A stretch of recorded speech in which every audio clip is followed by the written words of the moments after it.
मालिकेच्या या भागात आपण पाहणार आहोत मंदिरातील अभिषेकासाठी सारंग आणि सावलीचे औक्षण केले जाते. भैरवी माई आणि तारा या देखील तेथे उपस्थिती दाखवण्यासाठी येतात. भैरवी माई मिश्किलपणे दोघांकडे पाहत असते. सर्वजण देवळात पोचल्यानंतर अभिषेकाला सुरुवात होते.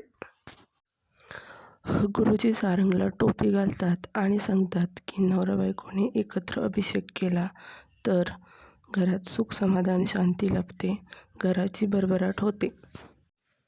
यावर जयंतीला खूपच हसायला येते.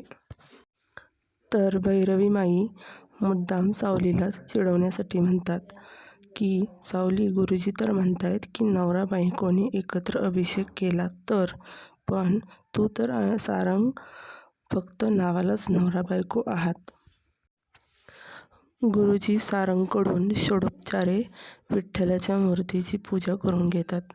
ही पूजा करत असताना ते सावलीला सारंगच्या हाताला हात लावायला सांगतात. सावली ही कौतुकाने सारंगकडे पाहत सर्व विधी व्यवस्थित पार पाडत असते. सर्वजण सावली आणि सारंगकडे कौतुकाने पाहत असतात. विठ्ठलाची अगदी साग्रसंगीत पूजा होत असते.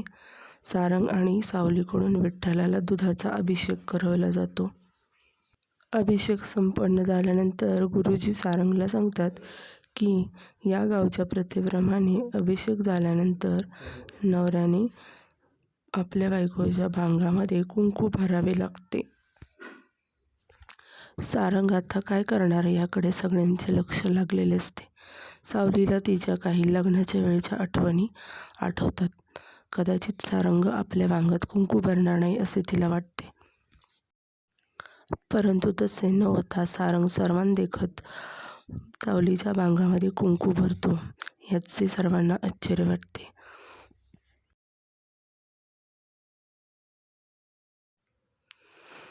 सावलीच्या घरातील सर्वांनाच याचा खूप आनंद होतो. ते मनोमन देवाचे आभार मानतात. तर मात्र दुसरीकडे भैरवी माई, तारा आणि जयंती यांना या गोष्टीचे प्रचंड वाईट वाटते आणि रागही येतो. दुसऱ्या दिवशी सर्वजण काल झालेल्या अभिषेकाबद्दल चर्चा करत असतात. त्यावेळी सारंगही तेथे येतो. सहदेव त्याला म्हणतो की आम्हाला वाटले नव्हते की तुम्ही अखंड हरिनाम सप्ताहासाठी इथे याल आणि त्यातूनही अभिषेकासाठी तयार व्हाल. तुमचे खूप खूप आभारी आहे. त्यावेळी सारंगही अगदी गावरान भाषेमध्ये त्यांना छान उत्तर देतो. त्यावेळी सगळ्यांना सारंगचे खूपच कौतुक वाटते. त्यातच जयंती आपल्या नवीन चॅनलसाठी सारंगला व्हिडिओमध्ये येण्याची विनंती करते. मात्र हे सारंगला आवडत नाही, कारण तो म्हणतो काही गोष्टी पर्सनल आहेत, त्या पर्सनलच राहू द्या. जयंती आपली सेल्फी स्टिक घेऊन अंगणात गेलेली असते. एवढ्यात ऐश्वर्या आणि अमृता दोघेही गाडी घेऊन अंगणामध्ये येतात. अमृता गाडीतून उतरल्यानंतर तिचा शेणामध्ये पाय भरतो. त्यावेळेस ती खूप रागाला येते आणि सतत घराला आणि घराच्या वातावरणाला खूपच नावे ठेवत असते. ती सतत म्हणत असते, हे सारंग असल्या घरात कसा काय राहत आहे, हे घराचे वातावरण कसे आहे.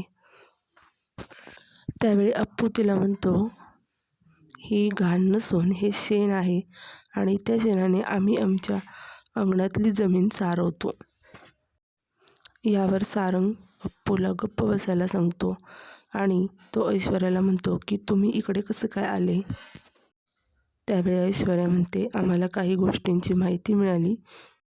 तुम्ही असल्या घाणेरड्या वातावरणात राहत आहात हे कळल्यानंतर आम्ही ताबडतोब इथे निघून आलो. अशाच नवीन अपडेट्स मिळवण्यासाठी सिरियल कट्टा चॅनलला सबस्क्राईब